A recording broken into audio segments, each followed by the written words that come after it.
Hi guys, welcome back.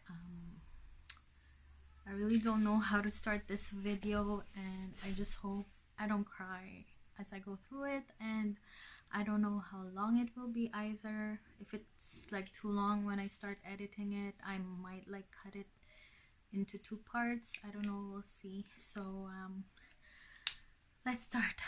As you can see in the title, unfortunately I had a missed miscarriage, and this was not definitely the video that I was planning to post in the month of September. So just to like give you guys an idea, I'm gonna take you guys from the very beginning. So in the month of June was officially my cycle number 4. If you've been following me long enough, you would know that we started trying officially for our first baby in the month of January this year, and my cycles usually last between 30 to 35 days, and since we started trying, it has been very wonky.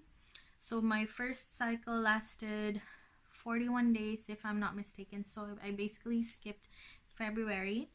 My second cycle, which started in March, it lasted 61 days, so it was very long as well, and it added to my frustration because I knew I wasn't pregnant, but my period just wasn't coming. So third cycle, in the middle of my second cycle, I started taking this supplement. It's called minoxidil, and it's usually taken by people who have PCOS. I'm not officially diagnosed, but at the same time, research shows that it helps balance your hormones, and as well as it helps in making like good quality eggs basically for women. So I started taking that, I think, in the middle of cycle number 2.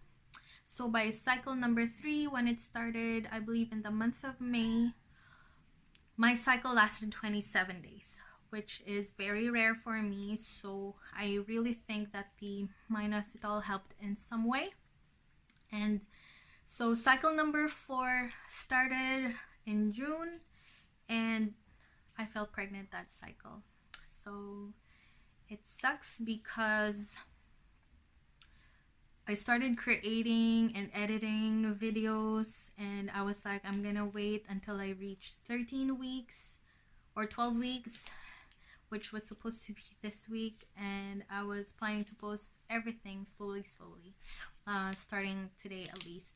So fortunately I couldn't post them anymore. So what happened was, okay, so my cycle number 4 started in June, and I'm gonna check my OPKs. So I started taking the ovulation test kit, which is the Easy at Home brand, which I've been using since we officially started taking, or since we officially started taking the TTC journey seriously. So I started taking my OPKs even as early as cycle number 5, because as I mentioned, cycle number 3 was really short for me, 27 days. So I started taking them, and it gradually started becoming darker until June 21. I had my peak that day. So you see, like, the test line is darker than the control line. So it was a sign that I was gonna have my LH surge, and then that I was gonna ovulate between 24 to 48 hours from then. So June 23, which was 2 days after, it was already lighter, which would have meant that ovulation was probably that day, or it already passed basically. Okay, so that cycle we started, might be TMI, but you know, if you're in this channel, if you're watching this video, you would know already that it would be like full of TMIs. So basically that cycle, we baby danced like almost every other day, starting from cycle day 6 until like 2 days after I got my positive ovulation test, just to be sure. And that was the only cycle that we really did it that way, because usually we would start it like 2 or 3 days before I would get like a positive OPK, but then we were like, okay, just to be sure, we're just, you know, gonna do it that way, like at least 3 times a week, which anyway, doctors usually recommend that the best way to conceive would be to do it 3 times a week. So that's what we were doing. And I started taking pregnancy tests as of 6 days past ovulation. I know it was early, but I had like a bunch of the easy at home strips anyway, because it came with my ovulation like test. So I wasn't feeling like I was wasting it. So I started taking the pregnancy tests as of cycle day 6, which was June 28th, and of course it was negative.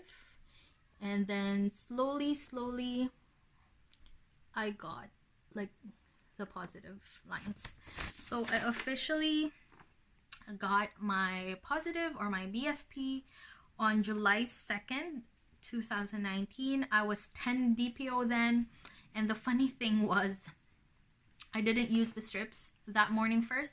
So my first morning urine, I used like a dollar store test, and you could really see like a shadow. And the dollar store test, by the way, it's a pink dye test. So for those who don't like the blue dye test, I got a positive in that test. And from now on, like, I really believe in the strength of those like cheapies. I bought it for $1.25 compared to like $18, $20 for first response, which moving forward, when we're gonna try having a baby again, I'm just gonna buy like the cheapies and wait like later on to reconfirm with a first response, instead of like, you know, wasting money on those expensive tests.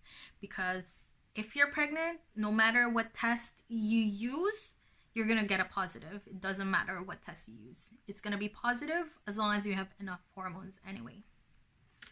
So yeah, once again, that was my progression line, which was really good. And I even kept taking, since I had so much of these, I kept taking them at least like every 4 to 6 days, or like every week at least, just to make sure that it's still dark. And so I had my official OB, my first OB appointment was on August 6th, 2019, and I was 8 weeks and 3 days then. And we had our first ultrasound, and as well as the first talk with my OB for that pregnancy. And yes, there was a heartbeat. It was 190. It was strong. It was perfect. There was really no other issue, basically. So the doctor wanted to see me again, supposedly on September 10th, which is gonna be like 2 weeks from now, and so that appointment won't happen anymore, basically. So I really didn't have any symptoms during the miscarriage that I had. It was officially called a miscarriage. So basically, the baby's heartbeat stops, the mom doesn't have any symptoms, and the baby usually passes like 3 to 4 weeks after. So what happened was, on August 25, Sunday, I was awoken by a very bad cramp. It wasn't even a cramp. It was more of like someone like just punched me really hard on my belly. So I woke up and I didn't know what it was. It was the first time that I felt that kind of sensation, and within the 30-minute time frame, it happened like 3 times. So I woke up with a cramp, and then it gradually went away, and then a few minutes after it came back, and then gradually went away, and then came back and gradually went away, and then it just disappeared. So because it disappeared, I was thinking to myself, must be nothing.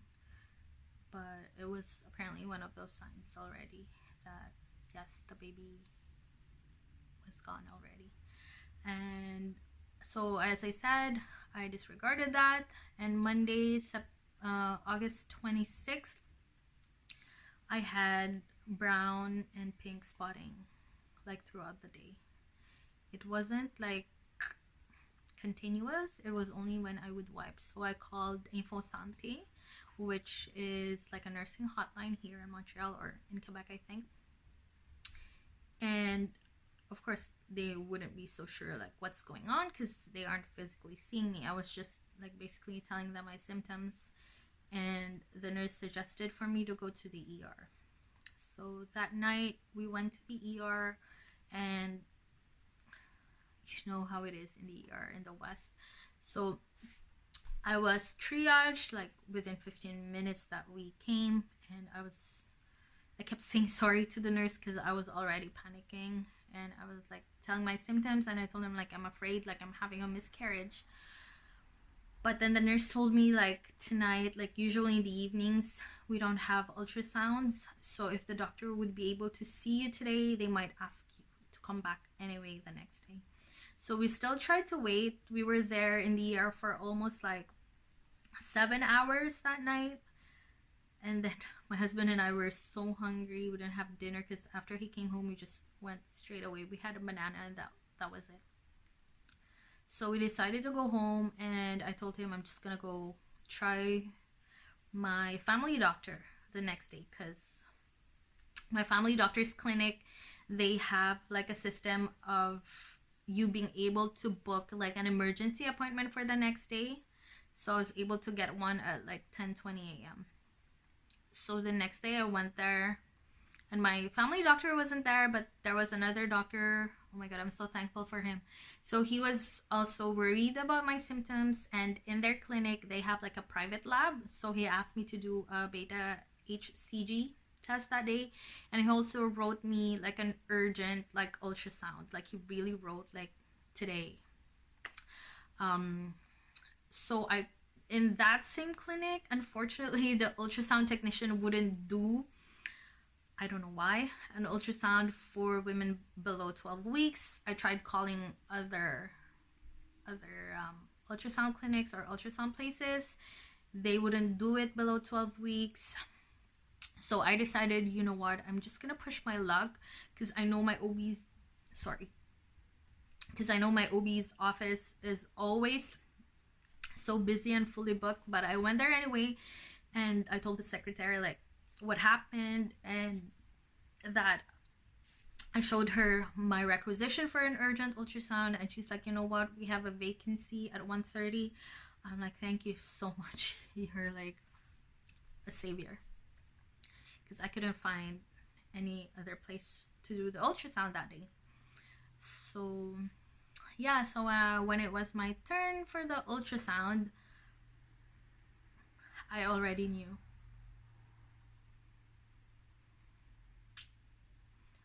I knew something was wrong.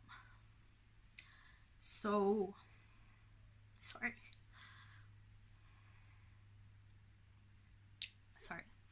I was 11 weeks and 3 days that day, but I saw that the baby almost didn't grow. And unlike our first ultrasound where you could see like the baby was kind of floating inside my uterus, I just saw the baby kind of on the floor of my uterus, face down, and I couldn't see any flicker. And even if the technician didn't say it yet, at that point I knew the baby was gone.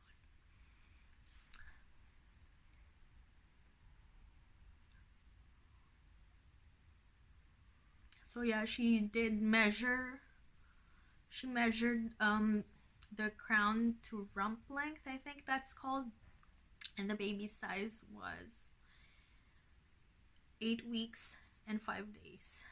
And she confirmed that there was no heartbeat, and she was trying to explain like she was trying to do it in color as well, so that we would see like the difference of like an area where there is an active blood flow versus the one surrounding my baby basically, and there was no active blood flow basically. And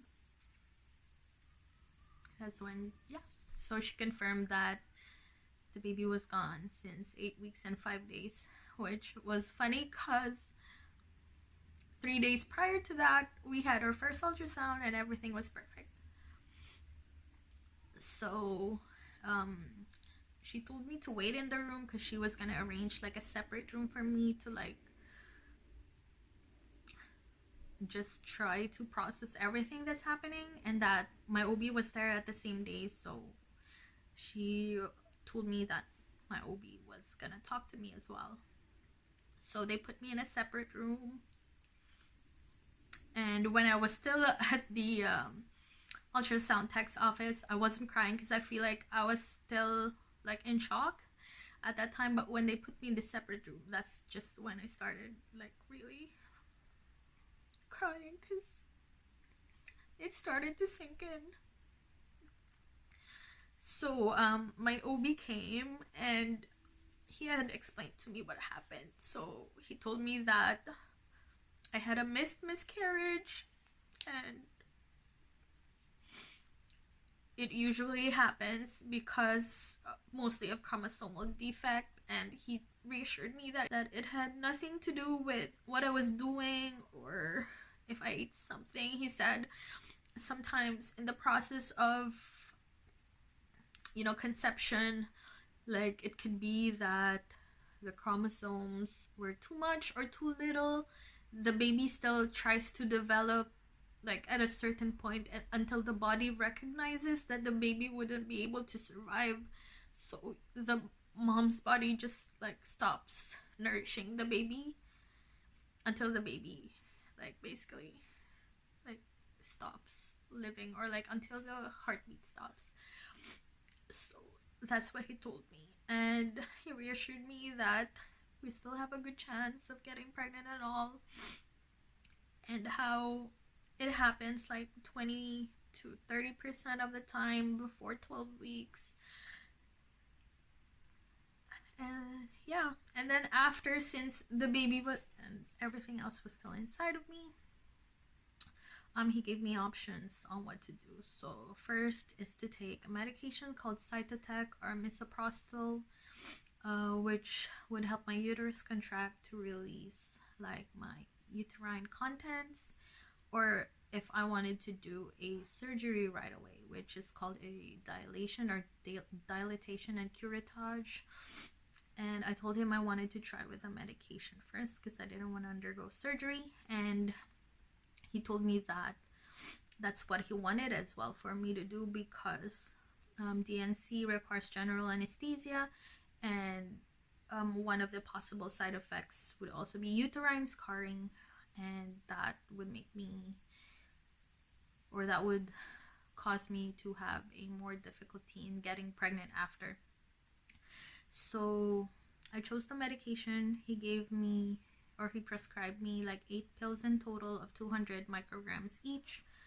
So I was gonna do it like in the evening before I go to bed, so that, you know, I stay still throughout the entire time to give time for the medication to work basically.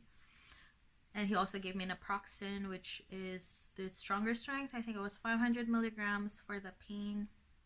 So on that first night, that night right away, on August 27, I had the first dose intravaginally, but I took the naproxen first, like 2 hours prior, so that by that time the medication would already work and I wouldn't hopefully feel much cramping.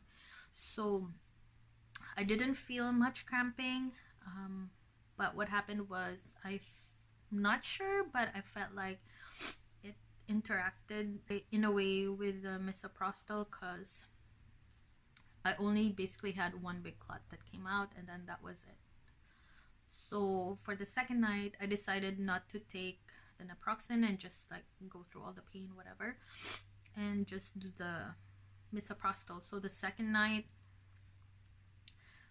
I administered the medication like around 10 p.m. I think, and by 2:30 in the morning at dawn, I was awoken by really bad cramping. It was like dysmenorrhea and like 20 times more the pain. So I got up and I went to the bathroom, and as soon as I sat down, it was just like gush after gush after gush.